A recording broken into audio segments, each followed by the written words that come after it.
is Fultoncards here, live and direct from Brooklyn, New York City. It's been a minute. Yes, indeed. Yes, indeed. In front of me today, 2022 President's Choice in the Crease box number 7, 7th heaven.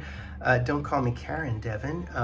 I don't know what that means. So, I was debating, equivocating whether or not I should break Upper Deck Premier. I usually steer clear of the 2 or 3 high-end products from Upper Deck because there's enough of that stuff online. I don't like promoting gambling, so I might still open Premier, but I typically don't. I typically don't drop, $1,000 plus on the cup, to gamble. But I do promote President's Choice, Leaf, etc. And that is sort of my id, my gestalt, my raison d'etre. So let's have at it, guys. This is the 7th box of this stuff, so I'll go through it fairly quickly. Configuration: 4 cards per container. There's a container per box. 4 cards total. Within a box break, expect your 4 premium game used inserts. And it isn't all goalies product, of course. There are many 101s. There's debates. I've debated with Eric Andrews and some others about how frequent they are, whether it's 50% or less. Yeah, man, so let's do it. And by the way, no cards are numbered more than numbered to 10, and we can receive a 101. It's not guaranteed. I know there's the lace 'em ups, the nameplates, the stick handles, the tags, the complete logos, and I'm always into hitting the pioneer cards because there are big names like Hainsworth and so on. In the background today, I do have, believe it or not, Dick Irvin Sr., going back to the beginning of the previous century. So let us do it. All right, yep. So this should not be too difficult, hopefully. Do we have a decoy? Yep. All right, so this should be fairly quick today, guys. I am a bit burnt out from all the breaks over the many years. I don't do it for money, obviously. I hate all the guidance you get on YouTube telling you what you should do for clicks and to go viral with base humor and all these jump cuts and stuff. I love editing, but I do find it tiresome that they basically want me to appeal to like 3-year-old sensibility as opposed to long form. My target market, if I start doing all those jump cuts and making my channel super cool, what happens? I lose all the old school guys who are the guys who've been with me from day one because they want me to just do plain straight breaks. So I'm always thinking about this stuff. So here is our first card here. And who is it? Ooh, it's a nice patch, and it's Andrew Raycroft.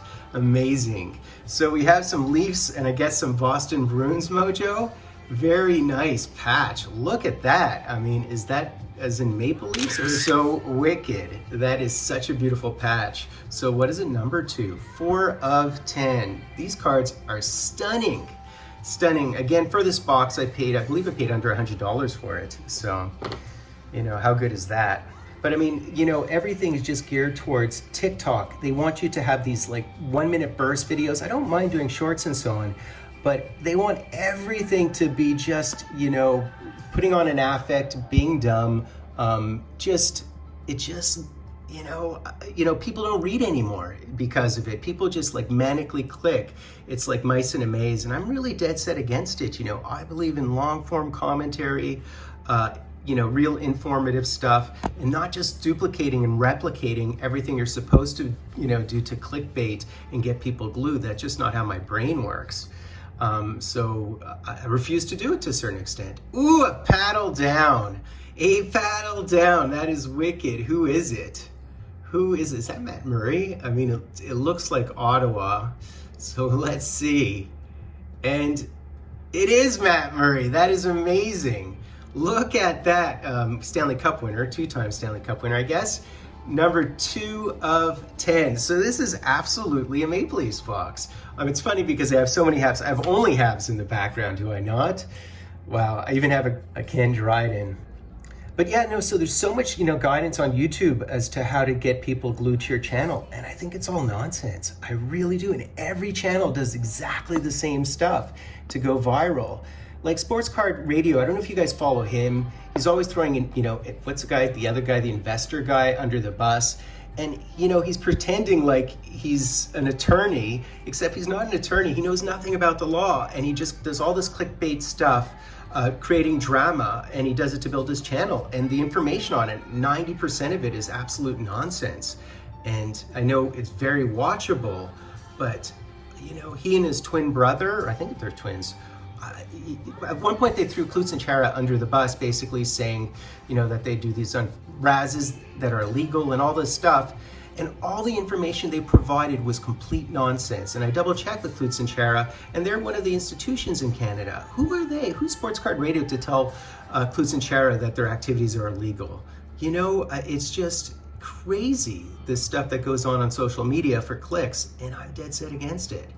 So we have a Bob Asenza. Oh man, I don't know if you guys remember him. His brother is the goalie. No, he's the goalie coach, right? He's the goalie coach of the Boston Bruins.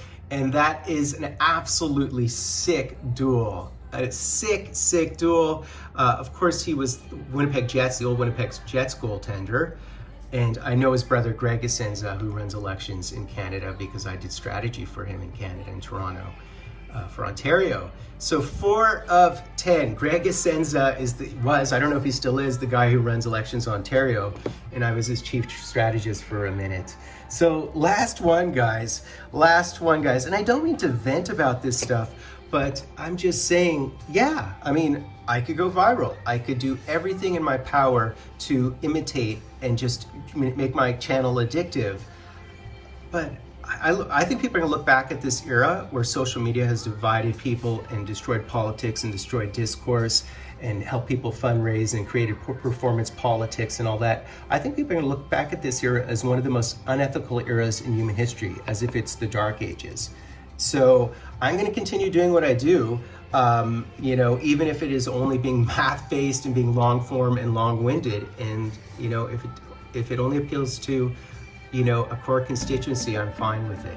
So I don't think this looks like a big piece of paddle, which is unfortunate. So I'm guessing it's not a vintage guy, but if it is a vintage guy, that's what you're looking for. You're looking for a 101 or a complete patch in this. And this appears, ooh, wait a second, guys. Wait a second, that is an old school face. So, I mean, it's goalies, right? And so we're seeing a face, you know? So this is obviously a retro guy. And it's, oh man, it's Harry Lumley.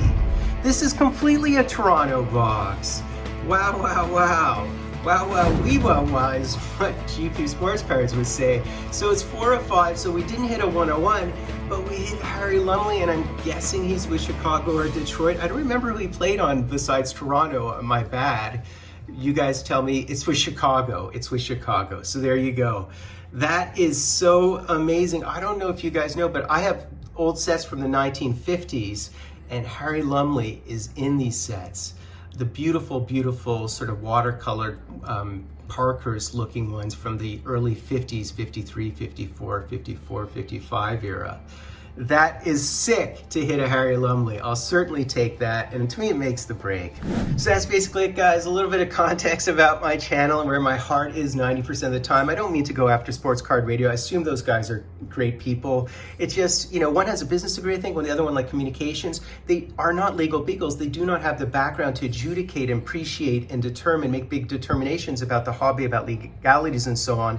And we know why they do it. They do it because, you know, they've had other professions that have been semi-successful and not as successful, or they're parlaying their other professions into basically clicks. So what are we contributing to society is the thing. I'm trying to contribute understanding of math and to be sort of more reasoned than just pure gambling. That's what I'm trying to do. I'm not saying everybody has to contribute to society. I'm just not like Jake Paul and Logan Paul. I mean, I think Logan Paul seems like a good guy, and Jake Paul went into boxing, and to a certain extent, I mean, he obviously put a lot of work into it, so I'm not judging him. But those channels, if you watch them and how they became famous, it's like, to me at least, there's no there. And I'm a little bit disappointed that people don't read anymore and people don't listen anymore. And then people can, upload a meme to destroy society and mock people and disgrace other people with mocking emojis, as opposed to having discourse and learning and having two ears and one mouth for a reason. So that's where my heart is always with this stuff. I'm not judging other channels for going viral and satisfying the algos and being very popular. They're popular, so they've achieved their goals, they made money. A lot of them do it, with their heart in the right place, so that's completely fine. But I'm just saying, I'm not going to imitate what I have to imitate to blow up, because that's not why I do this, guys. I really don't. If you find me, you find me. If you sub, you sub. If you don't, you don't. I love you anyways, and I love the fact that we have an actual community here where the comments are long form and interesting. So that, I thought I'd provide that because, I'm always thinking about these things, So anyways, guys, I hope you enjoyed that. I hope you enjoyed the break. There was a break in here somewhere. I love you guys. I will be opening a lure, I guess. That I have to do because that's coming up, I think, next week. So guys, do me the honor of liking, hashtagging Dryden, even if you disagree with what I say. Fultoncards live and direct from Brooklyn, New York City. Go Ken Dryden, go Dick Irvin, go Jack Pond.